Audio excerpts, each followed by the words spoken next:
se retrouve pour l'étape 11 aujourd'hui du Tour de France des soignants à vélo entre La Roque-d'Olme et Carcassonne. Hier, on a parlé de personnes en situation de handicap. Toujours dans cette idée de parler des personnes en situation de vulnérabilité, on se retrouve aujourd'hui dans un EHPAD près de La Roque-d'Olme, voilà, avec monsieur le directeur de cet établissement. Est-ce que vous pouvez nous expliquer en quoi consiste cet établissement, quels sont les personnels soignants impliqués et le nombre de résidents? Voilà. Alors, bonjour, aujourd'hui là je vous accueille à l'association La Lozada située à La Bastide-sur-l'Hers.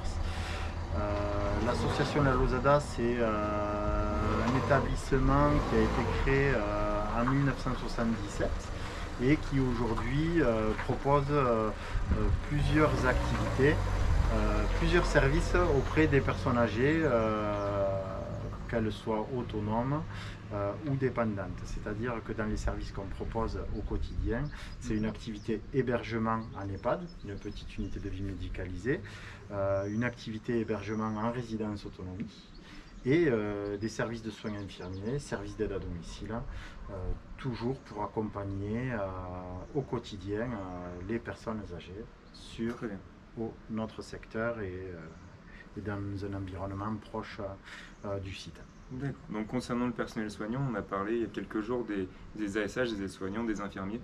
Donc ils ont été impliqués forcément dans cette crise sanitaire. Quelles ont été les conséquences rapidement pour ces soignants? Alors les conséquences, c'est que on a vécu une période très anxiogène.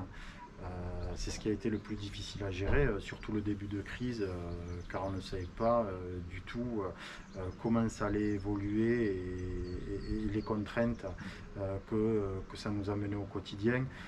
On a la chance aujourd'hui, au moment où on parle, d'avoir passé le cap et de dire que malgré tout, avec l'unité de l'ensemble du personnel, on n'a pas été touché par la crise, que ce soit au niveau du personnel, au niveau des salariés, et je crois que c'est le plus important.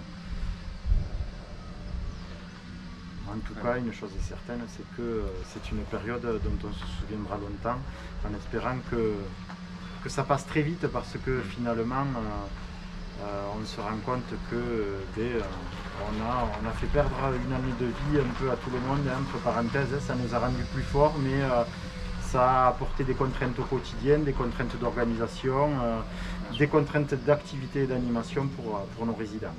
Pour nos résidents dont on croise la route aujourd'hui, d'Henriette en fait. Tac. Henriette, bonjour, merci de m'accueillir voilà, dans cette EHPAD.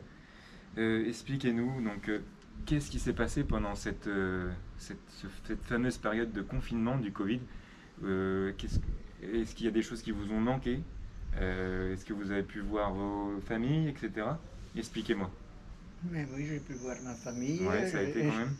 Ça s'est passé normalement comme maintenant. D'accord.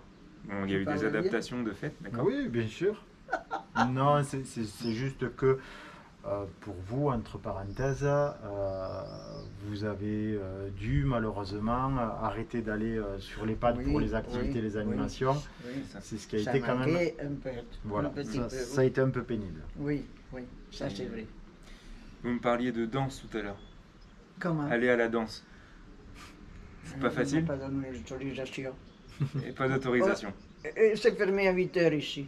Oui. Faut plus sortir. Et pendant le confinement, malheureusement, on n'a pas pu aller à la danse. Voilà. C'est ça. Donc il y a plein de petites choses comme ça qu'on a dû vivre avec finalement. Donc vous avez pu fêter un événement particulier l'été dernier. Expliquez-moi, c'était quoi? C'était un anniversaire? C'était un anniversaire, je sais pas, je ne connais pas. Le vôtre peut-être? Le vôtre, Vous croyez? Ouais. Ah! Oui. Moi j'étais au courant. Oui, bien sûr. Alors expliquez-moi cette journée d'anniversaire, ça s'est passé comment? Ça s'est passé très bien. Très bien. Il y a eu un peu d'émotion. De l'émotion? De l'émotion pourquoi? Parce que vous aviez quel âge finalement? C'est Frédéric qui me faisait pleurer. Ah mince. De temps en temps j'étais un petit peu nommée. Oui, bien sûr. Et donc vous avez pu retrouver votre famille, il y a eu un événement de fait, vous avez pu fêter ça? D'accord. Il y avait un grand repas. D'accord, très bien. Donc en plein air, sans masque? En plein air, sans masque. Super. Et pour fêter quel âge? j'ai essayé de trouver, j'ai pas trouvé facilement. Quel âge vous avez? 85 ans. 85 ans. Il y a de l'humour, il y a de l'humour. Oui. Et non, vous êtes aujourd'hui, vous avez quel âge aujourd'hui? 100 ans et quelques jours. 100 ans et quelques jours. Voilà, vous vous rendez compte de cet écart générationnel? Voilà, moi j'ai 20 ans aujourd'hui. Et je suis ravi de vous avoir rencontré. 20 ans. Voilà. Non. Si. Et j'ai fait 1300 km pour venir vous voir et vous remercier pour ces petits mots qui me touchent et qui j'espère vont résonner autour de ces résidents en EHPAD que l'on soutient aujourd'hui. Voilà. Mais on est très bien ici. On est très bien ici. On est très bien super. ici. Super, merci bien à vous, bonne continuation. Merci à vous. Madame Autier.